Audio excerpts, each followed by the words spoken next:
Okay, a snowboarder in a race is travelling at 10 metres per second north as he crosses the finishing line. He then decelerates uniformly until coming to a rest over a distance of 20 metres.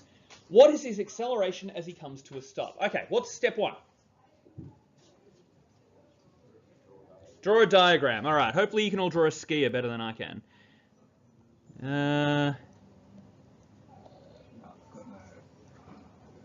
That sort of look, no. It was meant to be the... Isn't he a snowboarder, sir? Is he a snowboarder? Oh, okay. That's easier. Way easier. Hey, well, there's a snowboarder. Okay. Don't know why I thought skier. Okay. So he's travelling at 10 metres per second. And he travels 20 metres until he comes to a stop. So that would be 0 metres per second. Okay.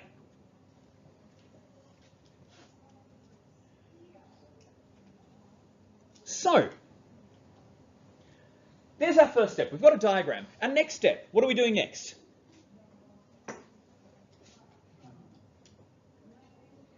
What's step 2? Write what we know. Okay, what do we know here? About Suvat letters, what do we know? We know final velocity. What is final velocity? 0. Good. What else do we know? Initial velocity. Initial velocity is what? 10. Good. What else do we know? Displacement is what? 20. Okay. You must have 3 of these things. If you don't have 3, you can't solve the problem. So always look for 3. Okay. And what do we want to find? We want to find acceleration. All right, so if you have a look at the previous slide, or sorry, 2 slides previous, have a look at our Suvat equations, you should be able to see an equation that uses those 4 quantities. And it should be v squared equals u squared plus 2as. Okay, we know v, we know u, we know s, we want to find a. All right, so v squared, I don't like setting out horizontally, but we're going to have to at the moment. Sorry. So v squared is 0. 0 squared equals u squared plus 2 times a, whatever it is, times 20. Okay, so let's simplify a little. So we get 0 equals 100 plus 40a.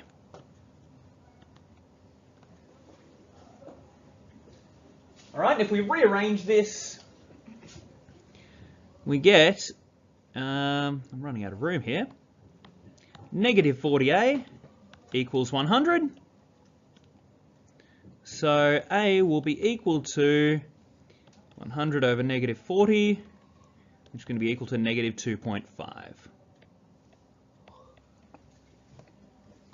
What does that negative mean?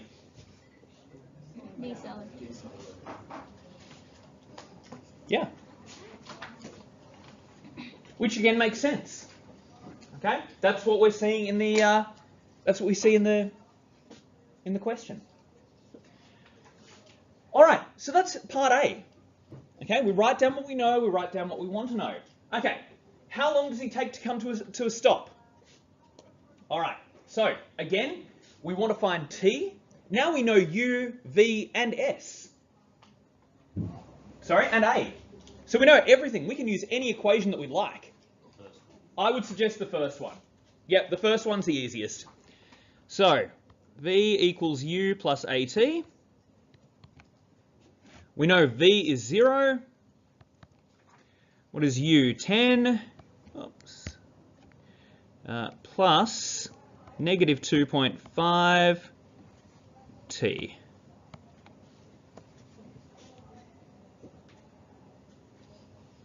Okay, if we rearrange this, we get 2.5 t equals 10 And then t will be equal to 4.